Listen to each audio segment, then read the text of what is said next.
আসসালামু আলাইকুম, কেমন আছেন সবাই? আশা করি যে যেখান থেকে ভিডিওটি দেখছেন সবাই ভালো আছেন। ব্লগ বাই আয়শা চ্যানেল থেকে আমি আয়শা বলছি। আজ আমি চিকেন ফ্রাই বানাবো, তো আপনাদের সাথে এই রেসিপিটি শেয়ার করব। তো দেখেন আমি এখানে আগে থেকে সব মশলাই রেডি করে নিয়েছি। রেডি করা থাকলে হাতের কাছে খুবই ভালো হয়। তো চিকেনগুলো আমি অফ ক্যামেরাতে ধুয়ে পরিষ্কার করে নিয়েছি।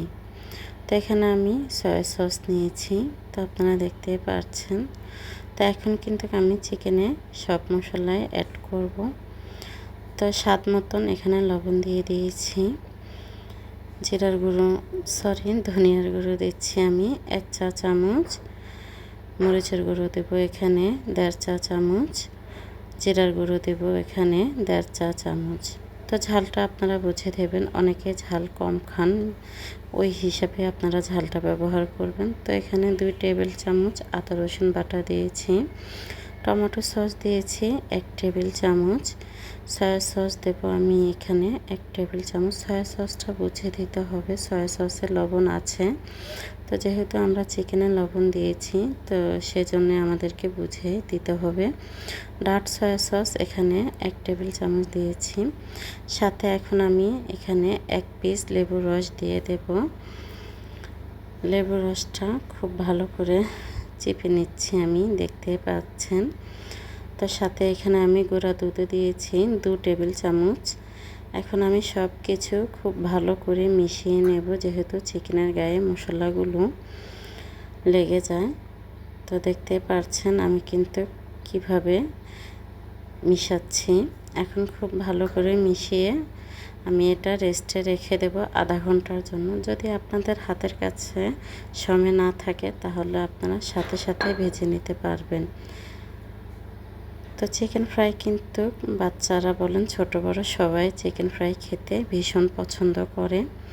আমি কিন্তু চিকেন ফ্রাই এভাবে রেডি করে ফ্রিজে রেখে দিই, যখন আমার বাচ্চারা খেতে চায় আমি তখন বাচ্চাদেরকে ভেজে দিই। তো দেখেন আমি আধা ঘন্টার জন্য এখন রেখে দিচ্ছি। তো এই তো আধা ঘন্টা পরে আমি ফিরে আসছি। তো এখন এখানে আমি ময়দা দিয়ে দেব টেবিল চামচের 2 টেবিল চামচ, সাথে কর্নফ্লাওয়ার দেব 3 টেবিল চামচ। এই তো কর্নফ্লাওয়ারও দিয়ে দিচ্ছি। এখন আমি সব কিছু খুব ভালো করে মিশিয়ে নেব। যারা আমার ভিডিওটির এই পর্যন্ত চলে আসছেন, এখনও একটি লাইক করেননি, প্লিজ একটি লাইক দিয়ে দেবেন। আর যদি ভিডিওর কোথাও আপনাদের কাছে ভালো লেগে যায়, চ্যানেলটি সাবস্ক্রাইব করে আমার পাশে থেকে যাবেন। তো এই তো দেখেন আমার মিশানো হয়ে গিয়েছে। এখন আমি এগুলো ভেজে নেব।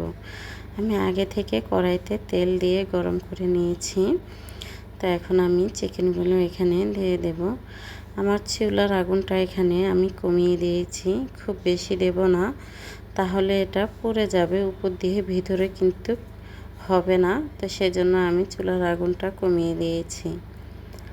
তো এখানে আমি এক পিস করে বাকি পিসগুলো এখানে দিয়ে দেব। তো চিকেনগুলো কম আগুনে ভেজে নিলে খুব ভালো হয়, সেজন্য আমি কম আগুনে ভেজে নেব। আমরা কিন্তু চাইলে ঘরোয়া স্টাইলে ঘরে কিন্তু চিকেন ফ্রাই বানিয়ে নিতে পারি, বাইরে যাওয়ার কোনো প্রয়োজন নেই। ঘরের খাবার শরীরের জন্য খুবই ভালো, বাইরের খাবার আমাদের জন্য খুবই ক্ষতিকর। তো দেখতে পাচ্ছেন আমি কিন্তু এখন উল্টিয়ে দিচ্ছি। তো এই তো আমার চিকেনগুলো আমি সবগুলোই উল্টিয়ে দিয়েছি। এখন এটা হওয়া পর্যন্ত আমি অপেক্ষা করব। তো এই তো দেখেন এটা কিন্তু হয়ে গিয়েছে, এখন আমি তুলে নেব। চিকেনগুলো এভাবে ভেজে নেবেন, খেতে কিন্তু ভীষণ ভালো লাগে। তো সবগুলো আমি উঠিয়ে বাকি চিকেনগুলো আমি ভেজে নেব। তো দেখতে পাচ্ছেন খুব সুন্দর করে ভেজে নিয়েছি। এখন সবগুলো চিকেন উঠিয়ে নিচ্ছি। তো বাকি চিকেনগুলো আমি অফ ক্যামেরাতে ভেজে নিয়েছি, দেখেন কতটা লোভনীয় দেখাচ্ছে আমার চিকেন ফ্রাইগুলো, দেখতে কিন্তু ভীষণ সুন্দর হয়েছে মাশাআল্লাহ। এখন আমি পরিবেশন করব। আমি অফ ক্যামেরাতে নুডলসটা রান্না করে নিয়েছি। নুডলস রান্না আর আপনাদের সাথে শেয়ার করিনি। আমার বাচ্চারা নুডলস দিয়ে চিকেন ফ্রাই খেতে ভীষণ পছন্দ করে, তো আমি কিন্তু ওদেরকে চিকেন ফ্রাইয়ের সাথে নুডলসটা রান্না করে দিই। তো এই তো এখন বাচ্চাদেরকে দিয়ে দিচ্ছি এখানে খাবার।